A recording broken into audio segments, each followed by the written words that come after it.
Good morning, everyone. Here we are in Rome.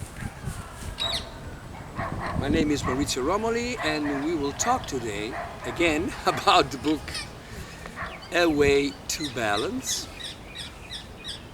in this beautiful town that is the town where I was born and raised. Right there, I have prepared many of my university exams, and I came here running and with my dog, and over there I had that wonderful enlightenment that helped me in a very difficult moment of my life. When I graduated at the university, I wasn't ready to, I had been studying acupuncture for many years, but at that time I didn't feel ready to use acupuncture and the oriental medicine that I have studied on patients. So for many years I suffered this situation because I was studying, making exams, wonderful results, but something inside of me told me, you see, you won't be able to be a doctor like they show you to be. You won't be able to work in a hospital. You won't be able to be a family doctor. You can't work as they are teaching you. That way is not for you. You want to be something different. This system doesn't match with you. So when I had this feeling, a form of anxiety and desperation caught me for a few days, and I was wondering, what am I studying for if I don't intend to pursue this career of a medical doctor or a physician? But there were these little voices that kept telling me, whispering me, don't worry, you make exams, you like studying, you like learning how to listen to a heart, how to treat your hands, the abdomen, how to become a doctor. Learn how to be a doctor, and then I will teach you. Keep studying oriental medicine, and then there will be a moment in which all of this will come to use, and we will teach you how to use all this to cure people, to actually cure people. And so I went on for 6 years in this way. At the end, when I graduated, one day I felt really desperate. I said, okay, now what do I do? And so I went there, there's a spot there, where I asked all these powers, and it helped now. I've done what you told me to do for many years. Now I am graduated. I could work. I have the papers, and I have some knowledge, and I don't feel sure of myself. What do I do? I wait for a form of enlightenment, of suggestion from your side to me. And the image that I saw was a book that I had seen many years before, something like 6-7 years before. I saw a book in my yoga school, and in that book they explained the theory of a particular form of medicine that is called natural medicine, by the school of a certain man in Italy that is called Costa Curta. And so I went looking for this book. I didn't know the name of the author, I didn't know the name of the publishing. It didn't matter. I went looking for it and I found it. And then with that book, I started working. I began to work with this very simple system. I went in Veneto close to Venice, and there I started working every day in a facility, like we could say like a clinic, where we used this kind of methods, the Kneipp cure methods, and that was the beginning. And after that, I managed to include all the studies that I had made in acupuncture and all this Oriental medicine all together in what I call now my system, my practice, what I do with my patients. So it was a very important day at that place for me.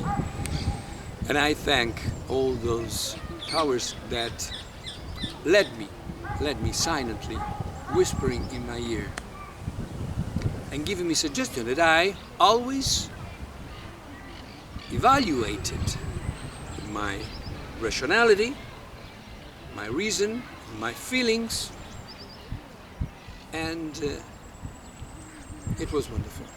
It was really a little form of enlightenment. And I thank all of them. Now, let's go to this chapter. You can see down there the point of the obelisk. There is the column. I'll show you a little bit of Rome. This is Villa Torlonia, a famous villa in the center of Rome. See down there the top of the obelisk. In that direction I received that very important suggestion. This is the theater, and this is where I studied. I prepared most of my university exams. This is the little forest that we have here. Laurus nobilis, Castagna vesca, Venus maritima, a beautiful place with lots of animals. Now we also have parrots. In my time, there weren't any parrots here. So let's go to the book. We have today chapter 21 to discuss. In this very little chapter, just 3 pages, I explain the sex as a prayer. By prayer, normally we intend someone asking something from someone else. But in this case, I am more inclined to refer to prayer as something that allows you to become in contact, to merge yourself in a higher form of energy and vibration, and to feel this kind of ecstasy. We can say with God, we can say with nature, we can say with the inner divine sparkle that we have, like this grass, like these flowers, like the birds, like everything that is surrounding us. And we are part of all this. So, in a way, we should always be praying, we should always be in contact with all this, because we already are. That's the main fact. I'm not telling you something new, but I wouldn't be here if there weren't a sun. So, what can we say? We are always part of all this. This tree lives inside of me because my life, my oxygen, my food comes from him or from his brothers, from that family. And all the birds and the animals and everything that surrounds us is living inside of us, and we owe our life to them.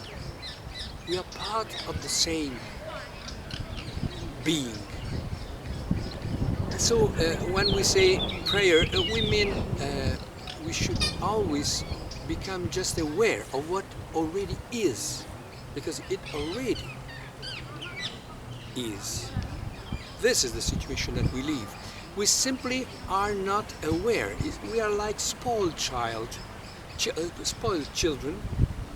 that, look, butterflies. This is our nature. We are like spoiled child, I would say, that we receive food and nourishment and care from our parents and we don't know. The parents are there, but we are not grateful. We are spoiled child, angry and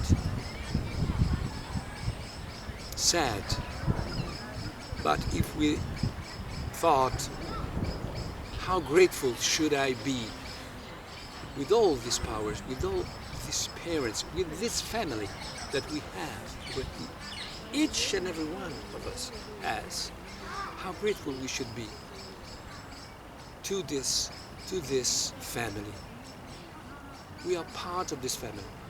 And this is what I mean by prayer, to be in contact with all this and become aware of what already is. So, this special prayer is the morning prayer and the evening prayer should be practiced in these moments of the day that, according to the ancient Taoist text, are very special moments and should be practiced it's a form of sexual intercourse in a missionary position, very simple. The only difference is that the woman that is placed under the man should put her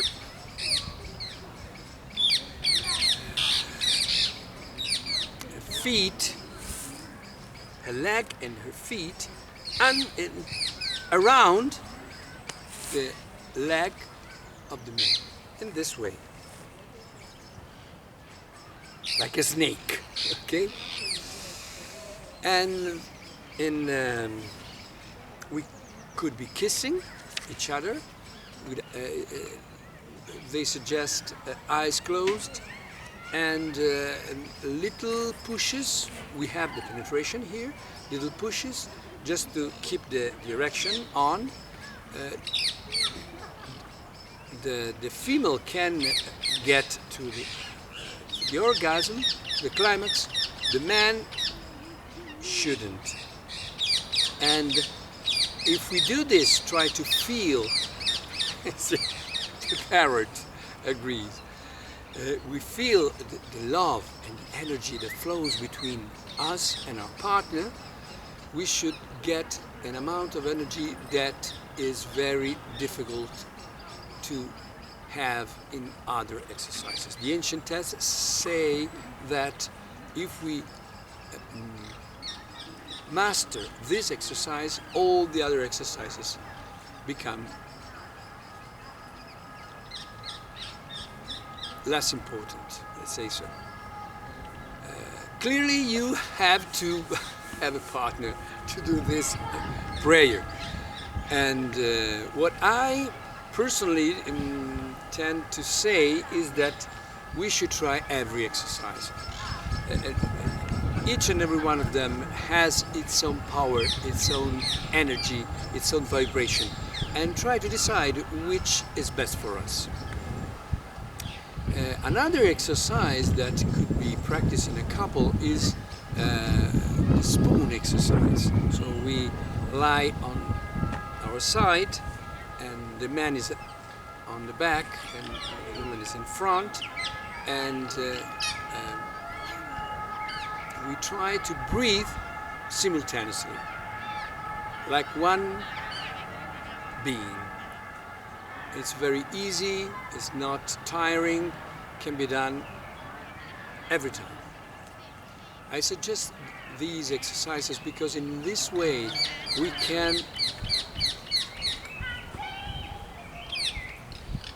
concentrate ourselves inside and outside at the same time and feel this connection, feel it inside, and the joy that comes with it and the sense of fulfillment.